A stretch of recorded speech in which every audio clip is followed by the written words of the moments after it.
going to have a roundup of today's top stories in the world of science. Now, weather's kind of science. And Dan's going to untangle the wires for us, right? Because this is huge. This is exactly what Dan does, a science technology expert. He's here with us. So, Dan, let's talk. We've seen the situation out in British Columbia. It is devastating. It's been deadly in some cases. Is there any chance any of this could have been better predicted, like where the rains were coming and how much? Yeah, I mean, the great news is mathematicians and smart people are working on sort of the big picture of how we forecast these kinds of things, trying to come up with something, just a different tool in the arsenal as we try to predict these things. So there's a new paper out. It's a new technique, network-based forecasting. And the idea behind this is to, instead of trying to use conventional weather models, it's looking at bigger pictures around the globe, taking readings from different continents all over the place, feeding those into an algorithm that uses computer learning to try to predict the big picture. Using this, they've been able to predict a whole bunch of stuff way earlier than previously done. So using this new model, they've been able to predict monsoons in India instead of 5 days before they happen, 40 days before they happen.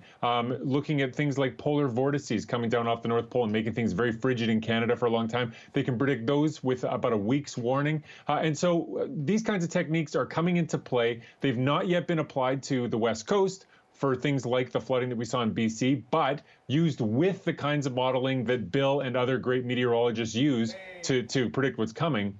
This could change the landscape in terms of preparedness. Okay, Dan, and this next topic intrigues me. Want to speak more eloquently. We're in the business of speaking every day, so I'd like to learn how to improve. And the answer is heading out to the garage and building something. Is Rosetta Stone going to be in there? What's happening there? Yeah, right. Chisel away, chisel away. Yeah, you know what? This is a really cool thing. So when you put a sentence together, and you both of you do this so well, on live television, you get halfway into a sentence and you try to figure out the pieces to get out of it without making some kind of grammatical error. It's very hard, and it's a little bit like building a machine. You've got to have all the right parts, and if you add a word, it could change the way the other parts work.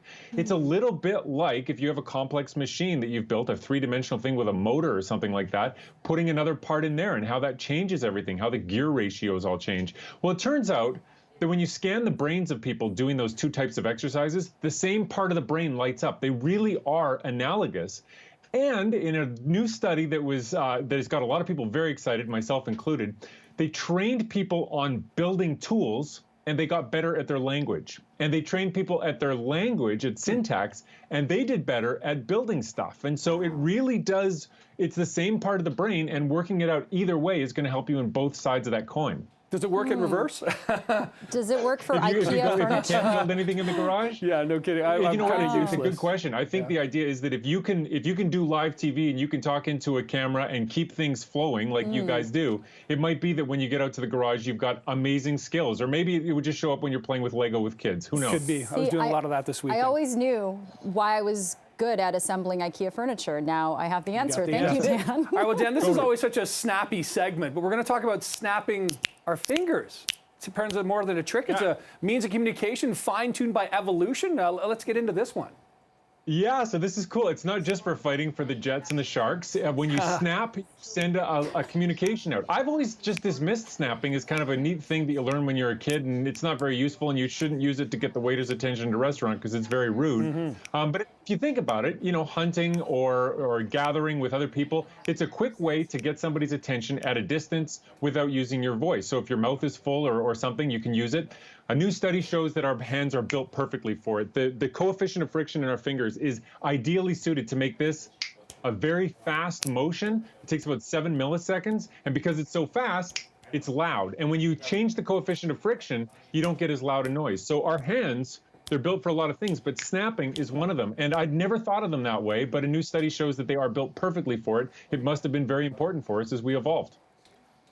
All right, Dan Riskin, we always learn something interesting when we chat with you. Thank you so much for your time this morning. Thanks, Dan. Take care. Bye-bye.